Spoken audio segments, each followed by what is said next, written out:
BBC One's programmes for schools and colleges continue in just under 2 minutes with Near and Far.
The wind blows cold.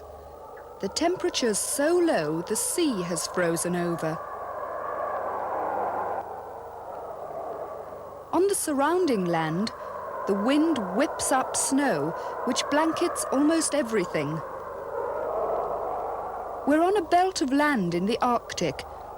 It stretches right around the world and lies between the ice-covered Arctic seas and the great forests which grow further inland. It's called the Tundra. The part of the tundra we're going to visit is here in North America.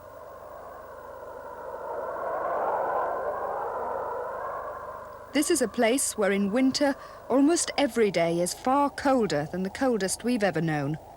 It's not the sort of place you'd expect to find any kind of life.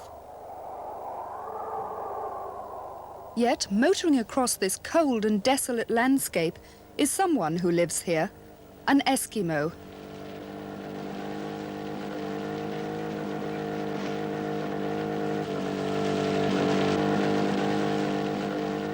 On his petrol-driven snow scooter, he's heading for home, one of the many isolated settlements in the tundra.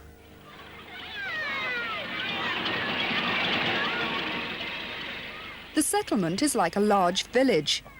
It has a store where you can buy most of your daily needs. Eskimos eat many things familiar to us.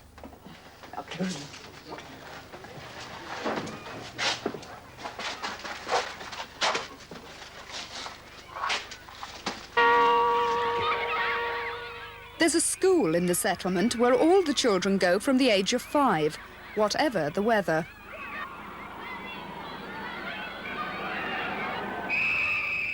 One of the things they're taught is English.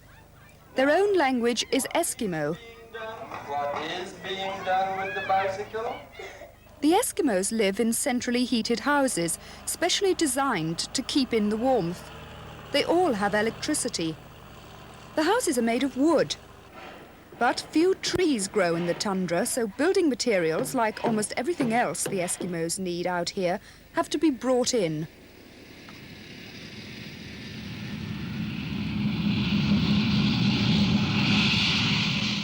Their way of life depends on the aeroplane. To pay for all the things brought in, the Eskimos do all kinds of local jobs. They also go out hunting for animals that live in the tundra.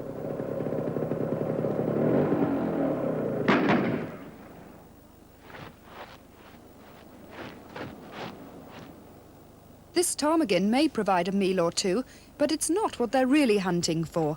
The prize catch is a polar bear, because its fur can be traded for things the Eskimos want. So can the skins of seals.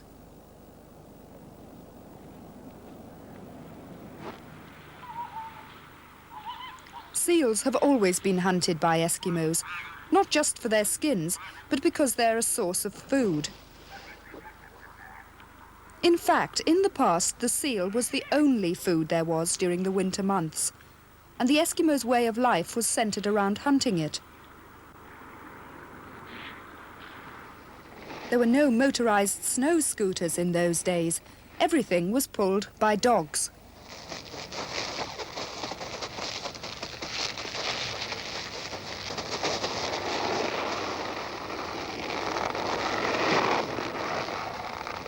The search for the seals took the Eskimos right out over the frozen sea.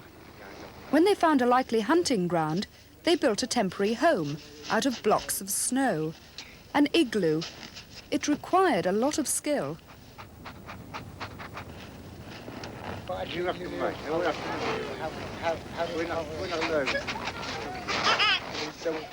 There was not always a job for everyone, although the children tried to help as best they could.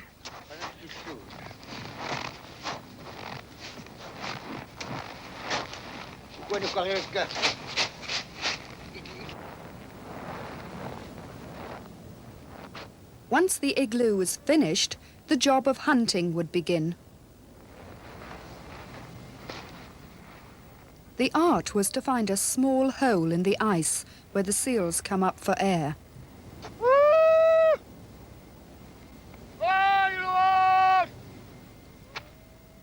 After telling his partners to look for other holes, he prepared to make a catch. It was a matter of waiting and watching.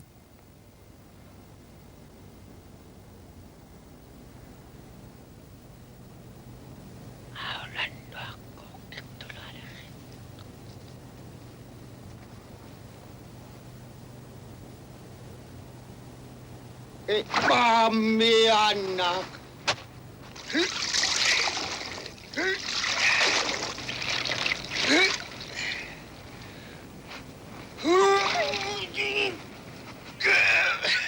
A single catch would provide a group of Eskimos with food for many days. Nothing would be wasted.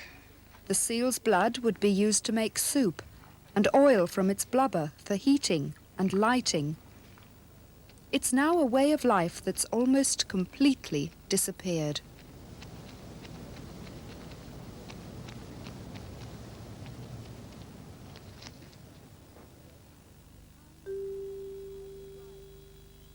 Winter in the tundra is a time when the sun hardly rises and the days are short and bitterly cold. With the approach of summer, the sun gets higher in the sky and the days get longer and warmer, warm enough to melt the snow and ice.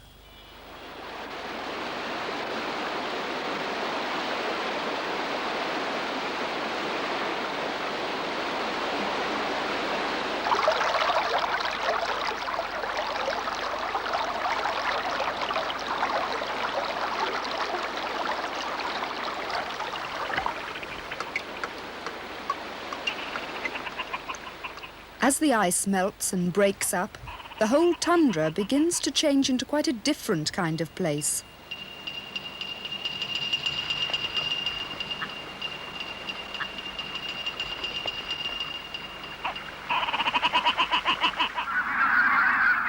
Suddenly, the sky becomes filled with hundreds of birds, flying in from countries all over the world. They come here to breed.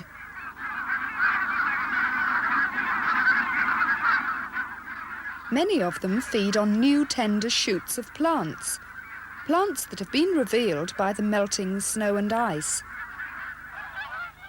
And it's not only birds that move in. Venturing across the meltwaters come huge numbers of caribou. They migrate with their young from lands further south in search of food. Lichen is their particular delicacy.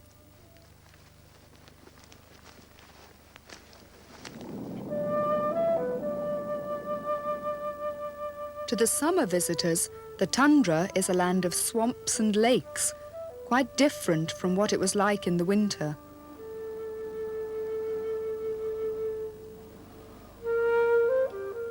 The water comes from the melting snow and ice.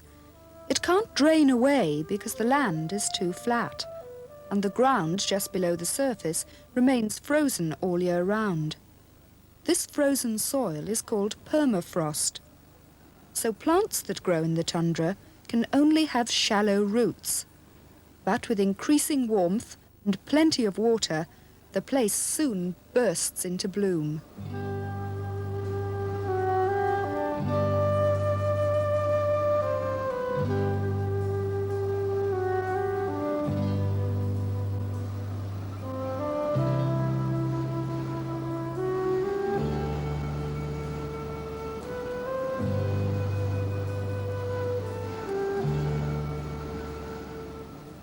With the flowers come thousands of insects, many of them feeding off the nectar and helping to pollinate the plants.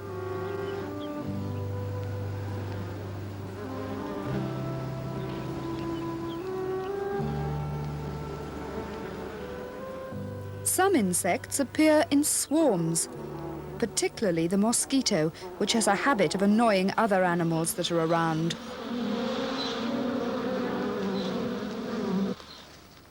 Most of the animals in the tundra are feeding on the vegetation. Some, like the lemming, are prey to others. A skua, for one, would find the lemming a tasty morsel.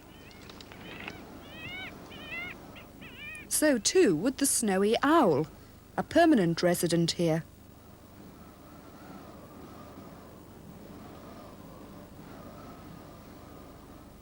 Among the plants are some animals you'd find very difficult to spot. They're camouflaged to help protect themselves and their young from danger. The ptarmigan, another permanent resident, changes the colour of its coat to suit the season, white for winter, turning brown for summer.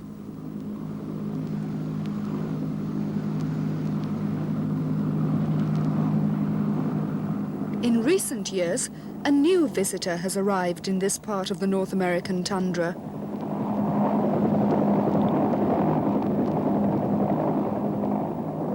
He came in all kinds of transport, even one especially designed to drive on the spongy ground without carving tracks in it.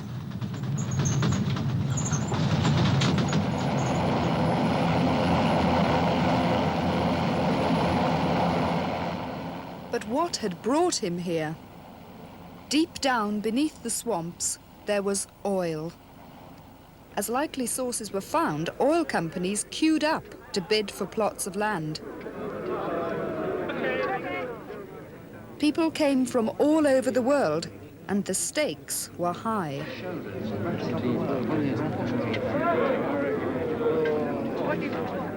Amarada Hess Corporation, Getty Oil. Total bid, $72,277,133.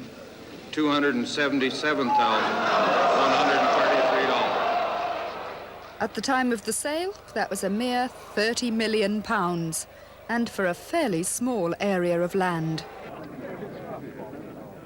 Outside the sale room, there were protests from the local people, because they didn't agree with what was happening.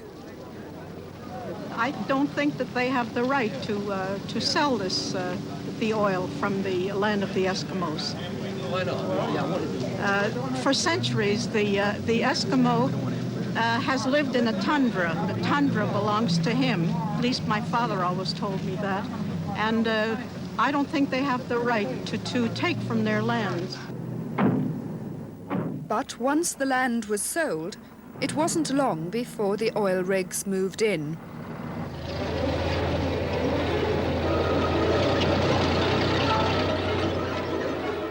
The oilmen found themselves travelling into the tundra just as the wildlife were leaving, fleeing the harsh winter. And the oilmen were going to stay. Their convoys stretched right across the land, now frozen solid and blanketed in snow. Ahead, sites were being cleared for the base where the oilmen would live. It wasn't long before these icy wastes became dotted with oil rigs. Today, they're prominent landmarks, especially at night time and during the long, dark days of winter.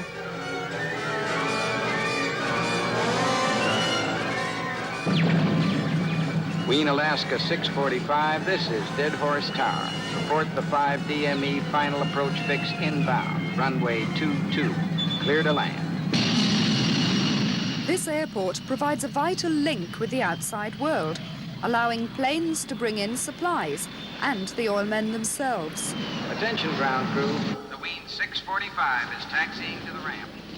Before stepping outside, the oilmen have to put on special clothes to help keep out the cold. Unlike the Eskimos, they're not used to it, and the cold could easily kill them.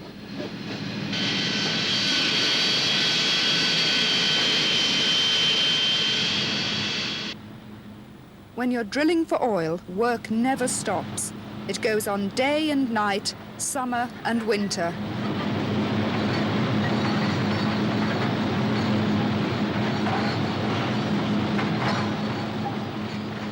But keeping things going out here in the heart of the tundra's winter can be quite a problem.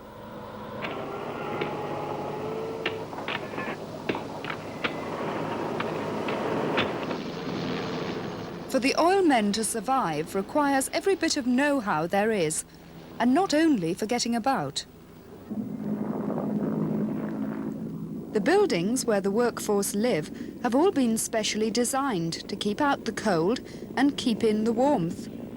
Inside the main building, you'd never know you were in the Arctic.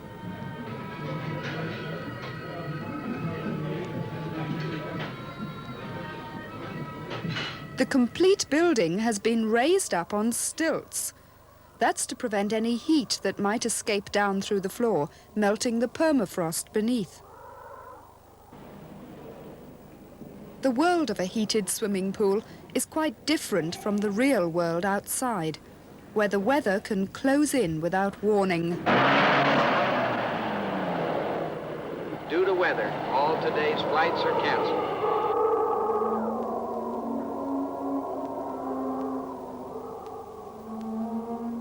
With the sea frozen over during the long winter months, the whole oil field can sometimes be cut off for weeks. In the past, that led to a problem: how to get the oil out. A specially fitted oil tanker tried to cut its way through the frozen Arctic, something that had never been done before. It succeeded, but not without getting stuck on the way. The only other solution was to lay a pipeline right across the tundra to a port that was open all year round.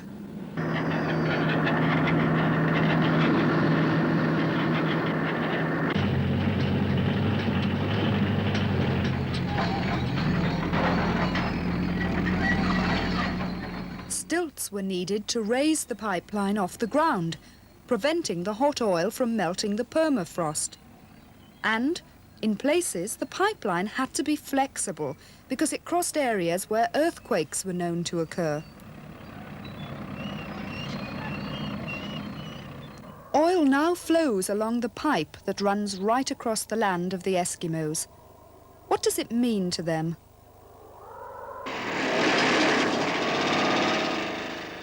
Just occasionally, the pipeline forces them to make a long detour on their way home after a hunting trip. This can mean extra cost.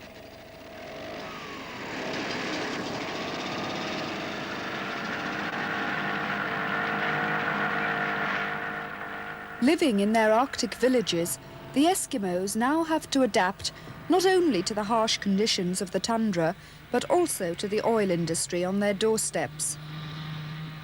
It's meant changes to their way of life, but any change brings its benefits as well as its problems. The new industry helps to keep the Eskimos supplied with petrol for their motorized snow scooters.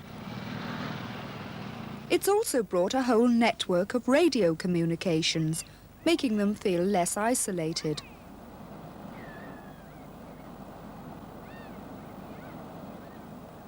Today, living in the Arctic is very different from what it used to be. So different that the Eskimo children now learn about the old ways at school.